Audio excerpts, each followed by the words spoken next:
अस्सलाम वालेकुम। इस वीडियो में मैं आपको फ्लास्क की टेम्पलेट इनहेरिटेंस के बारे में बताऊंगा। और फर्स्ट वीडियो में जैसे कि मैंने जिक्र किया था कि इस फ्लास्क की सीरीज़ में मैं आपको एक ब्लॉग का बैकएंड बनाना सिखाऊंगा।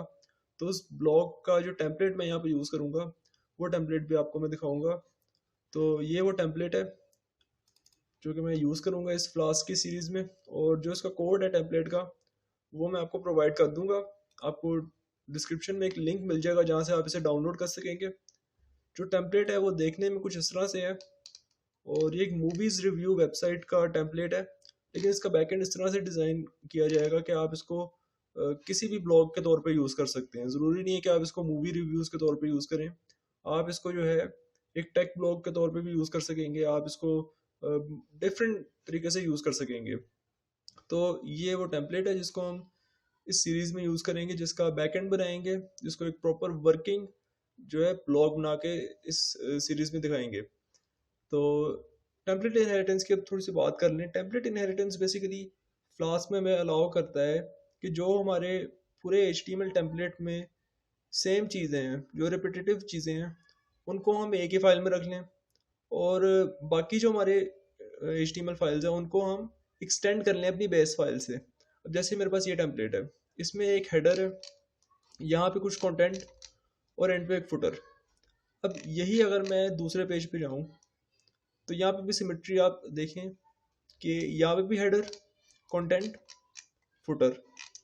इस तरह अगले पेज पे भी जाऊँगा तो यही same symmetry, header, content, footer. तो यहाँ पे आप देख सकते हैं कि रिपीट हो रही हैं चीज़ें। जो हेडर है हमारे पास वो हर पेज में आ रहा है, जो फुटर है वो हर पेज में आ रहा है। दरमियान का जो कंटेंट है वो चेंज होता जा रहा है।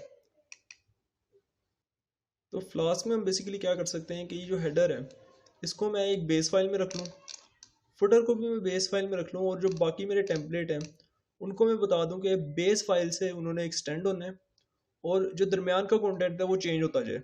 तो ये है बेसिकली टेम्पलेट इनहेरिटेंस। इसको आपने कोड किस तरह से करना है, उसके लिए मैं यहाँ फोल्डर में आ जाऊँगा और यहाँ पे एक नया फोल्डर बना लेता हूँ। अब इस फोल्डर में सारा जो है ब्लॉग का बैकएंड मैं लिखूंगा। और इस नए फोल्डर को ओपन करने के बाद इसमें दो मज़ीद फोल्डर बना लूँगा। एक तो टेम्पलेट्स के लिए और दूसरा जो फोल्डर है वो स्टैटिक फाइल्स के लिए।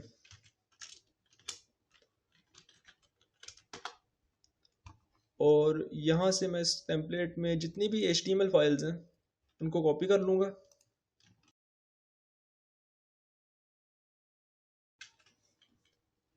इन फाइल्स को कॉपी करने के बाद मैं ब्लॉग वाले फोल्डर में आके टेम्पलेट्स में इसे स्टोर कर दूंगा। और बाकी जो हमारे पास ये सारी स्टैटिक फाइल्स हैं, जो जावास्क्रिप्ट फाइल्स हैं, जो हमारे पास CSS फाइल्स हैं, उनको मैं स्टैटिक फोल्डर में कॉपी कर लूँगा। तो यहाँ पे एक स्टाइल शीट को कॉपी कर लूँगा। उसके अलावा ये जो जावास्क्रिप्ट इमेजेस और फॉन्ट वगैरह हैं इनको भी कॉपी करके ब्लॉग फोल्डर के स्टैटिक में इसको पेस्ट कर दूंगा। अब यहाँ पे मैंने टेम्पलेट्स में जो इंडेक्स फाइल्स हैं उनको शिफ्ट कर दिया है। और जो स्टैटिक फोल्डर है उसमें सारी स्टैटिक फाइल्स को मैंने पेस्ट कर दिया है। अब यहाँ पे इसका बैकएंड बनाना शुरू करते हैं। यहाँ पे सबसे पहले तो मैं इसको VS कोड में ओपन कर लूँगा और यहाँ पे एक नई फाइल बना लूँगा app.py के नाम से।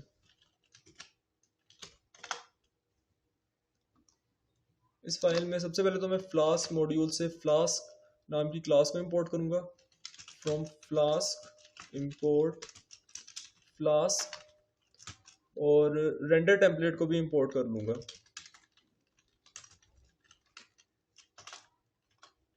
और एक ऑब्जेक्ट बना लूँगा फ्लास्क क्लास का।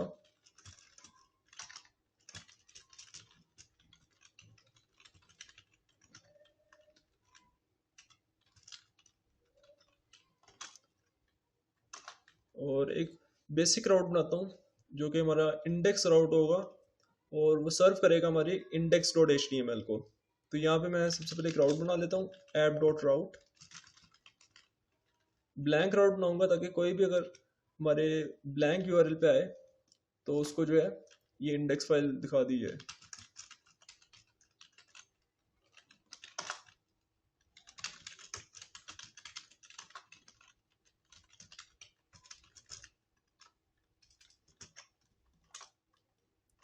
और यहाँ पे एक मेन ब्लॉक में मैं इस ऐप को रन कर दूंगा।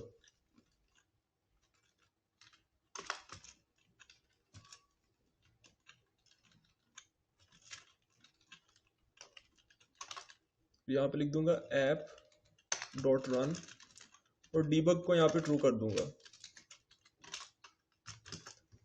इतना कोड लिखने के बाद इस फाइल को मैं रन करूंगा।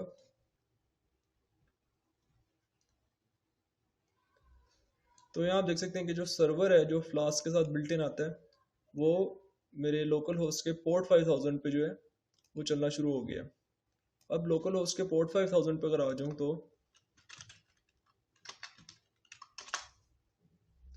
तो यहाँ पे आप देख सकते हैं कि मुझे सिर्फ HTML सर्व किया जा रहा है, CSS मुझे सर्व नहीं किया जा रहा। तो CSS सर्व ना करने की वजह ये है कि जो मेरी CSS फाइल्स हैं वो मैंने मूव कर दी अपने स्टैटिक फोल्डर में। अब अगर मैं आपको यहाँ पे स्टैटिक दिखाऊं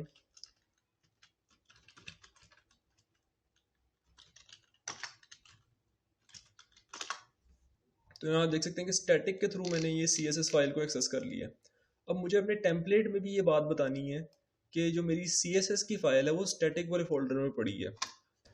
जो सिंपल हल है हमारे पास वो ये है कि मैं एक बेस फाइल बना दूं। उस बेस फाइल में अब चूंकि मुझे तो पता है कि ये जो CSS है ये हर टेम्पलेट यूज़ कर रहा है, हर फाइल में ये आपको CSS का लिंक मिलेगा। तो बजाय कि एक एक फाइल में जाके मैं चेंजिंग करूं, मैं एक बेस फाइल बना दूं। उस बेस फाइल में ही मैं डिफाइन कर दूं कि ये स्टैटिक फोल्डर में मैंने जो है इसकी स्टाइल शीट रखी हुई है और बाकी जो मेरे टेम्पलेट फाइल्स हैं, बाकी जैसे अबाउट हो गया, कॉन्टैक्ट हो गया, इनको मैं एक्सटेंड कर लूँ उस बेस फाइल से। तो उस तरीके को फॉलो करने के लिए सिंपली आपने टेम्पलेट्स वाले फोल्डर में एक नई फाइल बनानी है जिसका आप नाम रखेंगे base.html। ये फाइल बनाने के बाद आपने इसमें थोड़ी सी स्ट्रक्चरिंग करनी है। सबसे पहले तो आपको उन चीज़ों को पता होना चाहिए जो आपके हर टेम्पलेट में आ रही हैं। जैसे अबाउट का मैं पेज खोलता हूँ, अबाउट में डॉक टाइप, उसके बाद ये हेड टैग, उसके बाद यहाँ पे मेरे ख्याल है हेडर स्टार्ट हो रहा है, हाँ हेडर। तो यहाँ तक जो है सेम है। यहाँ तक का अगर मैं आपको कोड दिखाऊं तो बाकी भी फाइल्स में सेम होगा। इसी तरह डॉक टाइप, हेड टैग और फिर जो है हेडर, इतना सेम है। और एंड पे फुटर भी जो है वो सारी फाइल्स में आ रहा है। फुटर और ये जो जावास्क्रिप्ट है ये भी सारी फाइल्स में सेम होगी। बाकी फाइल्स का भी अगर मैं आपको दिखाऊं जैसे इंडेक्स फाइल में उसी तरह doctype, HTML, head tag, उसके बाद हेडर और एंड पे जो है हमारे पास फुटर और कुछ जावास्क्रिप्ट फाइल्स। तो अब मुझे पता चल गया कि ये रिडंडेंट चीज़ें हैं जो बार बार रिपीट हो रही हैं हर HTML फाइल में। फुटर, हेडर, हेड टैग ये हर फाइल में है। तो बजाय मैं एक एक फाइल को खोल के और उसमें जो है चेंजिंग करूं, मैं एक बेस फाइल बनाऊंगा जिसमें अपने एक तो हेड टैग रख लूंगा, ये हेड टैग क्योंकि सब में कॉमन है, हेड टैग रख लूंगा। उसके अलावा जो हेडर है वो भी रख लूंगा और जो दरमियान का कंटेंट है, जो ये मेन का कंटेंट है, ये एक्चुअल फाइल में रहने दूंगा और इस एक्चुअल फाइल को बता दूंगा कि उसने एक्सटेंड करना है बेस फाइल से। अब ये करना किस तरह से है? करना इस तरह से है कि हेडर टैग जहाँ आपका क्लोज हो रहा है उधर से कर्सर लेके बिल्कुल टॉप तक आपने ले जाना है, या डॉक टाइप तक। यहाँ से इसे आपने कट करना है और बेस में इसको लाके पेस्ट कर देना है यहाँ पे इस तरह से। अब बेस फाइल में मेरे पास क्या क्या आ गया, एक तो मेरे पास HTML टैग आ गया, दूसरा मेरे पास हेड टैग आ गया। हेड टैग अभी मैंने आपको दिखाया भी है कि सब फाइल्स में हेड टैग जो है वो कॉमन है और हेड टैग में यहाँ पे हमारे पास CSS लोड हो रहा है। तो अगर हम इसी हेड टैग को हर फाइल में जो है एक्सटेंड कर लें, बजाय कि हम एक एक फाइल को खोल के उसमें ये CSS का जो लिंक है इसको चेंज करें, हम इस तरह से अगर काम करें तो काम एक तो ज़्यादा जल्दी हो जाएगा, दूसरा ये कि काम थोड़ा नीट रहेगा। तो यहाँ पे हेड टैग आ गया, यहाँ पे हमारे पास हेडर आ गया और दरमियान का जो कंटेंट है, दरमियान का कंटेंट चेंज हो रहा है। होम पे भी जाऊँगा तो यहाँ पे देखें हेडर सेम, फुटर सेम और दरमियान का कंटेंट चेंज। अबाउट पे गया तो दरमियान का कंटेंट चेंज, हेडर फुटर अभी भी सेम है। तो करेंगे क्या कि ये हेडर फुटर जो है हमारे पास बेस में आ गए, जो मेन कंटेंट है ये वाला इसको हम स्लाइड करते जाएंगे। तो इसके लिए जो है जिंजा टेम्पलेटिंग की जो टेम्पलेट इनहेरिटेंस है हमारे पास उसे हम यूज़ करेंगे। अब यहाँ पे मैं एक ब्लॉक डिफाइन कर दूंगा जिंजा में, और इस ब्लॉक का नाम रख दूंगा बॉडी, और यहाँ पे उसको एंड कर दूंगा ताकि पता चल जाए कि इन दो ब्लॉक्स के दरमियान में मेरा जो है ब्लॉक आना है। जो कंटेंट है वो इन दो ब्लॉक्स के दरमियान में आ जाएगा, ऊपर हेडर आ जाएगा, नीचे फुटर, और दरमियान में जो कंटेंट है वो स्वाइप होता जाएगा। मैं जल्दी से यहाँ पे फुटर भी ले आता हूँ।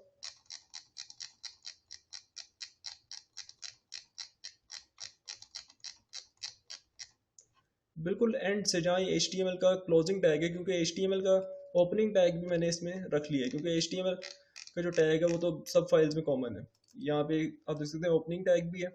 तो क्लोजिंग टैग से मैं स्टार्ट करके बिल्कुल ऊपर जहाँ पे फुटर का ओपनिंग टैग होगा यहाँ तक मैं सब कुछ कट कर लूँगा और इसे base.html में ब्लॉक बॉडी के एंड पे करके पेस्ट कर दूंगा। ओके, इतना करने के बाद अब मुझे इन फाइल्स को जो है चेंज करना है। अब ये मेरी फाइल्स पड़ी हैं स्टैटिक फोल्डर में। तो फ्लास्क में हम किस तरह से बताएंगे कि ये फाइल स्टैटिक में पड़ी हुई है?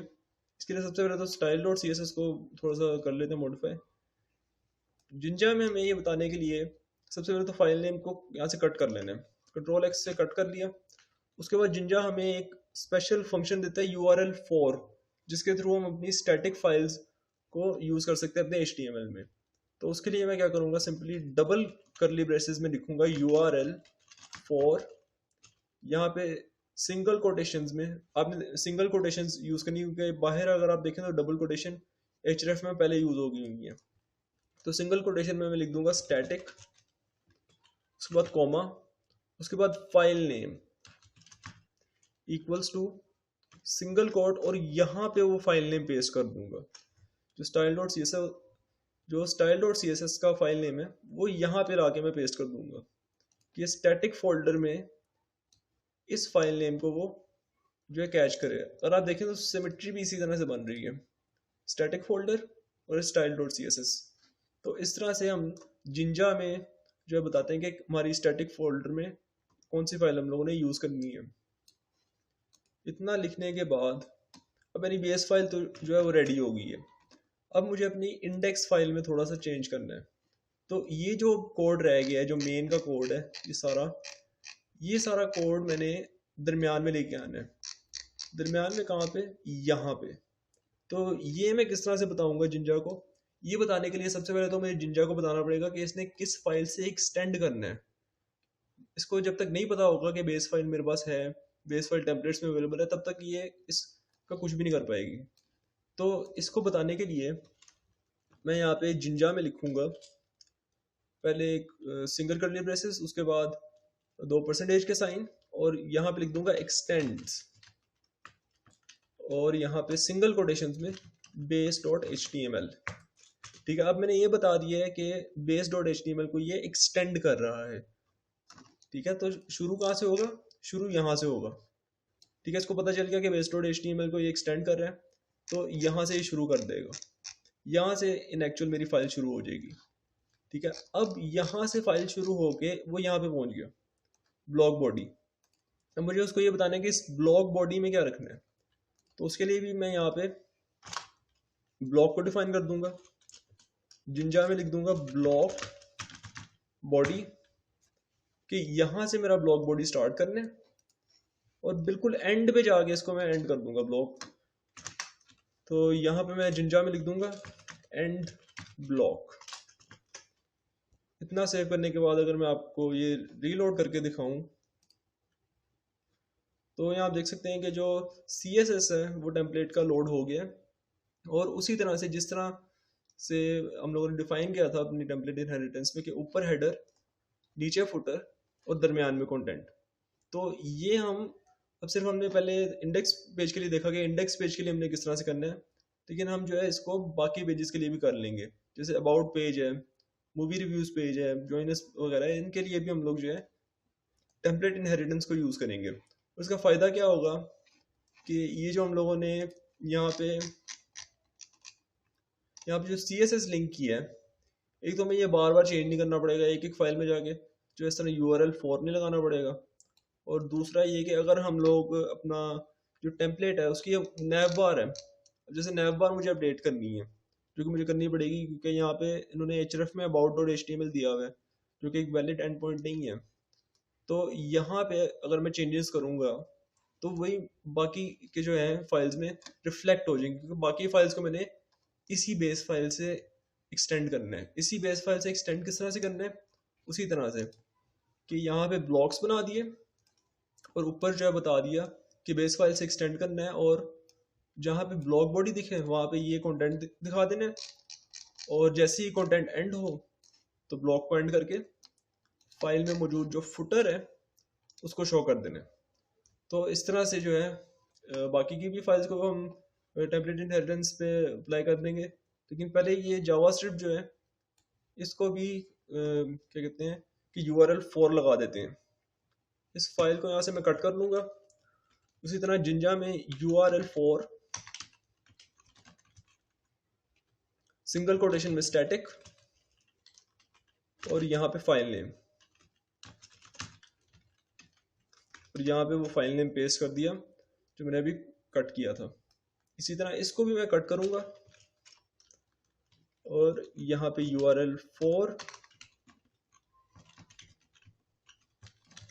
Static file name equals to, और यहाँ पे उसको पेस्ट कर दिया। उसी तरह ये जो app.js है इसको भी कट किया, यहाँ पे भी URL 4 लगाया और स्टैटिक लिखने के बाद फाइल नेम इक्वल्स टू, और यहाँ पे पेस्ट कर दिया। इस तरह से जो है जावास्क्रिप्ट भी हमारी लिंक होगी हमारे टेम्पलेट में, और बाकी फाइल्स को भी अब हम लोगों ने इस तरह टेम्पलेट इनहेरिटेंस अप्लाई करना है। तो उनके लिए भी सिंपली सबसे पहले स्टार्ट करते हैं अबाउट से। अबाउट में जाऊँगा और यहाँ आप चूँकि मुझे पता चल गया कि हेडर मेरी बेस फाइल में है, तो हेडर से लेके कंट्रोल शिफ्ट और होम की यूज़ करके बिल्कुल टॉप तक आ जाऊँगा और डिलीट कर दूँगा सारा। तो इस तरह से इसको रिमूव करने के बाद, क्योंकि हेडर जो है वो मैंने बेस में अपने डिफ़ाइन किया हुआ है, उसके अलावा हेड टैग को भी मैंने बेस में डिफ़ाइन किया हुआ है, तो इसीलिए मैंने हेड टैग और हेडर को रिमूव कर दिया। उसके बाद यहाँ पे भी इस फाइल को भी बता दूंगा कि इसने एक्सटेंड करना है base.html से। तो यहाँ पे भी जिंजा में लिख दिया एक्सटेंड्स,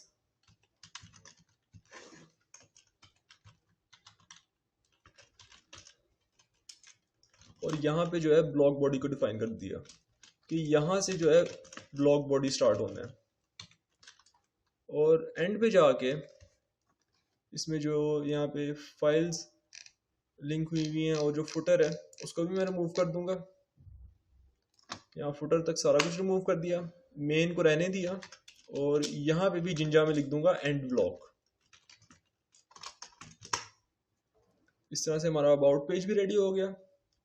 कॉन्टैक्ट के साथ भी सेम यही करूँगा कि कॉन्टैक्ट में एंड से लेके फुटर तक सब कुछ रिमूव कर दूंगा,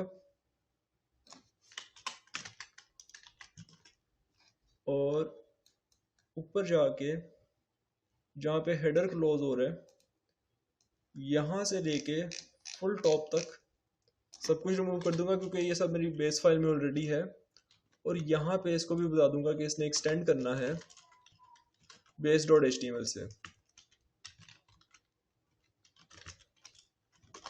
यहाँ पे ब्लॉक बॉडी को डिफाइन कर दिया,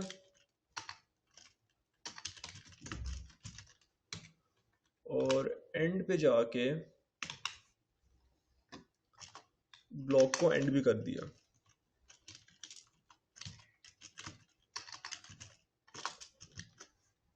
उसके बाद जॉइनर्स को भी इस तरह से एडिट कर देते हैं। हेडर को रिमूव कर दिया, हेड टैग को भी रिमूव कर दिया, टॉप पे लिख दिया जिंजा में एक्सटेंड्स, और बता दिया कि किस फाइल से इसने एक्सटेंड होना है, और यहाँ पे ब्लॉक बॉडी को डिफाइन कर दिया,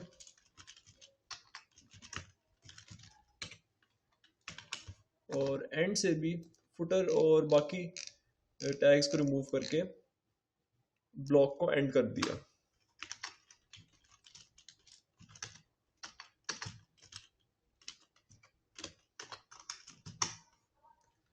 उसके बाद रिव्यू हमारे पास रह गया। रिव्यू को भी सेम इसी तरह से एडिट कर देंगे।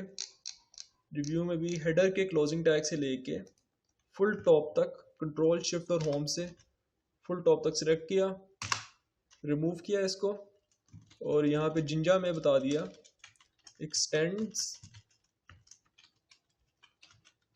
base.html, और यहाँ पे बता दिया कि यहाँ से हमारा ब्लॉग बॉडी स्टार्ट होना है।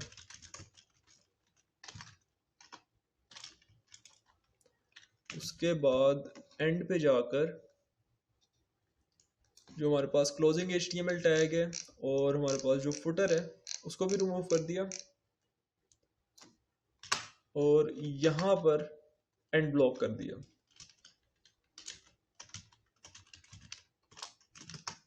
इस तरह से इसका एंड ब्लॉक आ गया, और अब एक ही हमारे पास पेज रह गया, उसको भी इसी तरह से एडिट कर देते हैं। उसमें भी हेडर से लेके टॉप तक सारा कुछ रिमूव। यहाँ पे जिंजा में एक्सटेंड्स,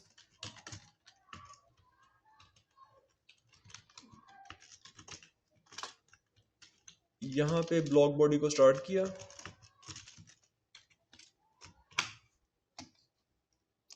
और यहाँ पे फुटर तक सब कुछ रिमूव करने के बाद ब्लॉग को एंड कर दिया।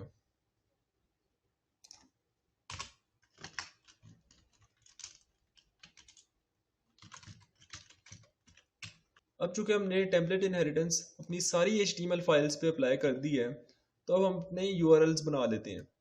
तो URLs बनाने के लिए सबसे पहले तो यहाँ app.py में मैं आ जाऊँगा और यहाँ पे राउट्स को डिफाइन करूँगा।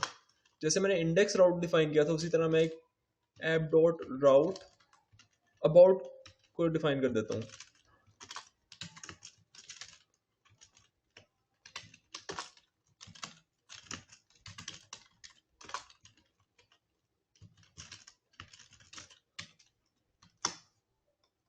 अब यहाँ पे मेरे पास एक अबाउट का राउट आ गया।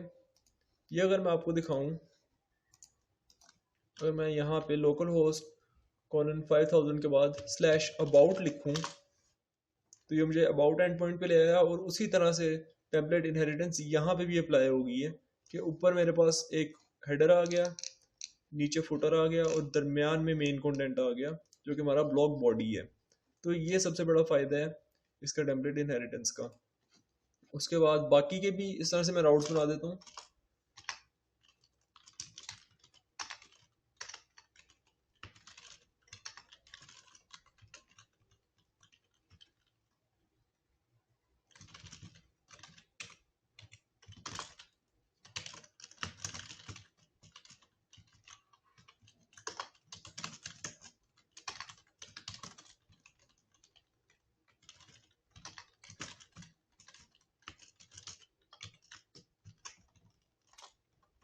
कॉन्टैक्ट का राउट बना दिया। उसके अलावा जो हमारे पास जॉइनर्स, रिव्यू और सिंगल लोड HTML है, इनके भी राउट्स भी बना देता हूँ।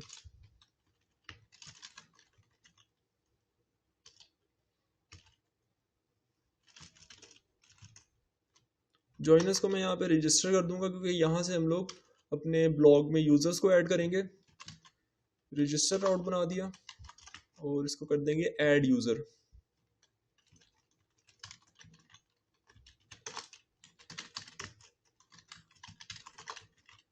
और यहाँ पे जॉइनर्स का जो हमारे पास टेम्पलेट है उसको हम रेंडर कर देंगे। यहाँ पे एक और राउट आ जाएगा, और इसका नाम रख देंगे ब्लॉग, क्योंकि ब्लॉग्स रख देते हैं क्योंकि यहाँ पे हम ब्लॉग्स को डिस्प्ले करेंगे। और उसके बाद यहाँ पे एक फंक्शन बना देते हैं डेफ ब्लॉग्स, और यहाँ पे रिटर्न कर देंगे रेंडर टेम्पलेट हमारे पास जो है review.html का। तो review.html पे हम लोग जो है अपने ब्लॉग्स को शो कर देंगे। ठीक है, इतना करने के बाद एक और राउट बना देते हैं।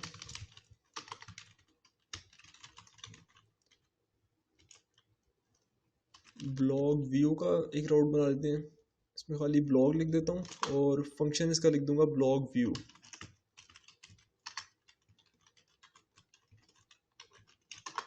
और इधर भी रिटर्न कर दूंगा एक रेंडर टेम्पलेट single.html का। तो इतना करने के बाद हमारे जो URLs हैं अभी के लिए तो रेडी हैं, लेकिन इसमें हम और भी इसमें URLs ऐड करेंगे, कुछ एडमिनिस्ट्रेटिव URLs ऐड करेंगे जिनको हम लॉगिन के थ्रू ही देख सकेंगे। तो इसमें लॉगिन सिस्टम किस तरह से बनाना है, लॉगिन सिस्टम भी इसमें मैं आपको बनाना सिखाऊंगा, और डेटाबेस को किस तरह से इसमें इंटीग्रेट करना है वो भी मैं आपको इसी फ्लास्क की सीरीज़ में बताऊंगा। अभी के लिए जो राउट्स मैंने बनाए हैं इनको मैं टेस्ट कर लेता हूँ एक दफ़ा। यहाँ अभी अबाउट पे ब्लॉग पे जाके देखते हैं, तो यहाँ पे जो है ब्लॉग हमारे पास आ गया। ये हमारा single.html वाला जो है HTML पेज है, और उसी तरह टेम्पलेट इनहेरिटेंस इस पे भी अप्लाई हुई है। अब अगर मैं ब्लॉग्स पे जाऊँ तो ये भी आ गया। इमेजेस अभी लोड नहीं हो रही, इमेजेस पे भी हम URL 4 अभी लगा के इन इमेजेस को भी लोड कर लेते हैं, और इस पे भी सही तरह से अप्लाई होगी टेम्पलेट इनहेरिटेंस। उसके बाद कॉन्टैक्ट देख लेते हैं, तो हमारे कॉन्टैक्ट पेज पे भी टेम्पलेट इनहेरिटेंस अच्छी तरह अप्लाई होगी है। और यहाँ पे रजिस्टर नाम का मैंने एक राउट बनाया था, तो वो भी सही तरह से लोड हो रहा है। अच्छा, अब अगर कोई ऐसा राउट मैं इसमें ऐड करूँ जो कि मैंने बनाया ही नहीं, जैसे अब मेरे पास यहाँ पे blog, blogs, register, contact, about और ये खाली जो मैंने इंडेक्स राउट बनाया ये तो मेरे पास हैं, लेकिन अगर मैं इसमें कोई भी गिबरिश लिख दूँ तो ये बता देगा नॉट फाउंड। अब ये इसका एक सिंपल सा 404 पेज है, लेकिन इसका एक कस्टम 404 पेज किस तरह से बनाना है वो मैं आपको नेक्स्ट वीडियो में बताऊंगा कि एक कस्टम 404 पेज आप किस तरह से बना सकते हैं फ्लास्क में। तो अभी के लिए इसकी जो इमेजेस में हमारे पास एरर आ रहा है उसको देख लेते हैं। और जो हमारी नैव बार है, अब जैसे मैंने अबाउट पे क्लिक किया तो देखें उसमें ऊपर क्या लिंक दे दिया, about.html। तो अब हमने जो कि टेम्पलेट इनहेरिटेंस अप्लाई कर दी है, तो हम क्या कर सकते हैं कि बेस में जाके हमने सिर्फ यहाँ पे ही इसको चेंज करना है, जो हमारी ये नैव बार है सिर्फ इधर ही इसको बस चेंज करना है, और बाकी पेजेस में ऑटोमेटिकली रिफ्लेक्ट हो जाएगा। जैसे यहाँ HTML में हटा देता हूँ, HTML हटा के स्लैश लगा दी तो ये अबाउट पॉइंट बन जाएगा। उस तरह ये जो index.html है इसको मैं एम्प्टी स्लैश कर दूंगा। उसके बाद यहाँ पे रिव्यू है, तो रिव्यू का मैंने जो एंड पॉइंट रखा था, रिव्यू का एंड पॉइंट कौन सा रखा था, ब्लॉग्स, तो यहाँ पे मैं ब्लॉग्स लिख दूंगा स्लैश ब्लॉग्स। उसके बाद जो जॉइनस है उसको स्लैश रजिस्टर, और जो कॉन्टैक्ट है उसको भी स्लैश कॉन्टैक्ट कर देता हूँ। और यहाँ से जो करंट मेन्यू आइटम वाली क्लास है इसको हटा देता हूँ।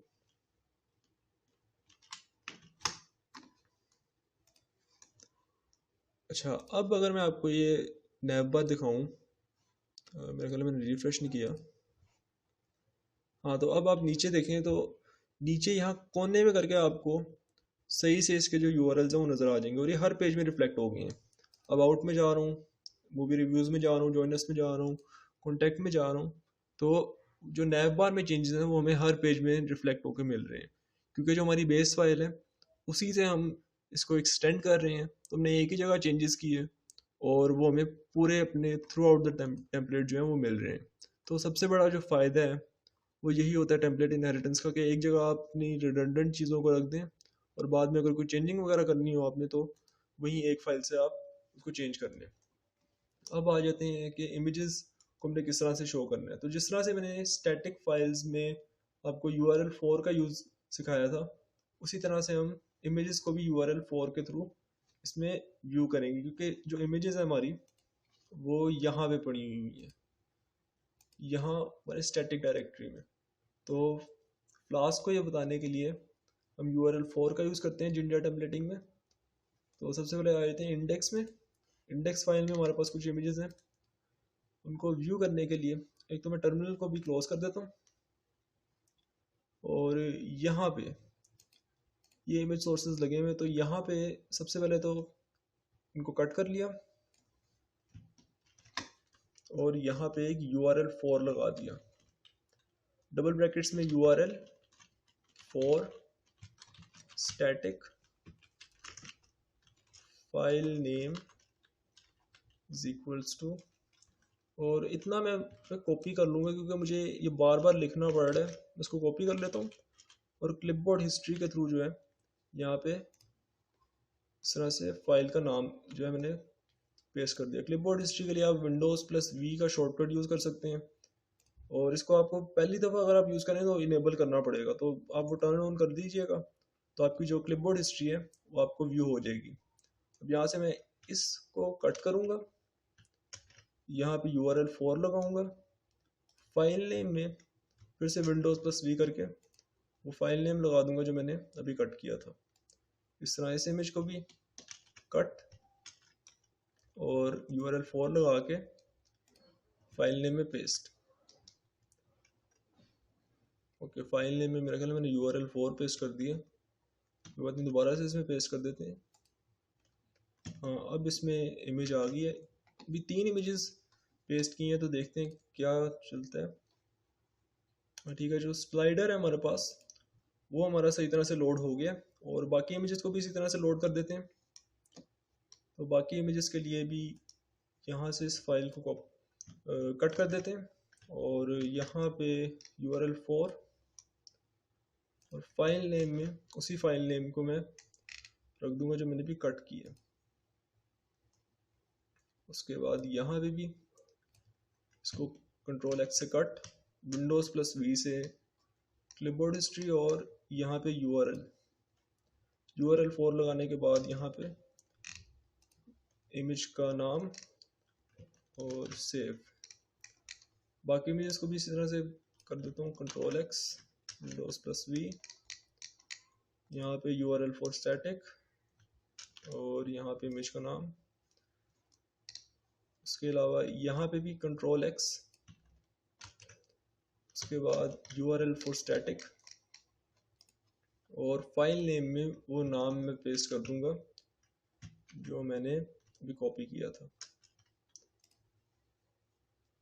उसके बाद दोबारा से इस पे भी अप्लाई कर देते हैं, Ctrl+X से कट, Windows+V से क्लिपबोर्ड, और क्लिपबोर्ड से URL 4 स्टैटिक, और फाइल नेम में वो फाइल पेस्ट कर देता हूँ जो अभी कट की थी। उसके बाद ये मेरे ख्याल लास्ट है, इसमें भी URL 4 स्टैटिक लगा देते हैं, और फाइल नेम में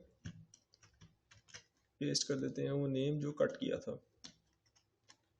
ओके, इतना करने के बाद देखते हैं कि इंडेक्स पेज कैसा लग रहा है। तो यहाँ आप देख सकते हैं कि जितनी भी इमेजेस हैं वो हमारी लोड हो गई हैं। बाकी पेजेस की भी इसी तरह से इमेजेस लोड होंगी। जैसे यहाँ अबाउट में एक इमेज है, एक नहीं काफ़ी सारी, मेरे ख्याल 5 इमेजेस हैं अबाउट में, और मूवी रिव्यूज़ में भी जो इमेजेस हैं वो भी इसी तरह से शो होंगी। तो इस तरह से आपने टेम्पलेट इनहेरिटेंस को यूज़ करना है, और जो बाकी की इमेजेस है वो मैं आपको करके दे दूंगा, और टेम्पलेट भी मैं आपको प्रोवाइड कर दूंगा। उसके अलावा जो कोड लिखा है यहाँ पे, ये कोड की भी जिप फाइल और जो टेम्पलेट है ओरिजिनल वो भी मैं आपको प्रोवाइड कर दूंगा, जो यहाँ पे ओरिजिनल टेम्पलेट है। तो इस तरह से आपने टेम्पलेट इनहेरिटेंस को अप्लाई करना होता है फ्लास्क में। और नेक्स्ट वीडियो में इंशाल्लाह आपको मैं बताऊंगा कि किस तरह से आपने कस्टम एरर पेजेस बनाने हैं, कस्टम 404 और कस्टम 500 एरर पेजेस, वो भी इसमें फ्लास्क में। और ये थी इस वीडियो की इन्फो। आई होप कि ये इन्फॉर्मेशन आपको पसंद आई होगी। आपसे मुलाकात होगी इंशाल्लाह नेक्स्ट वीडियो में। तब तक के लिए अल्लाह हाफिज़।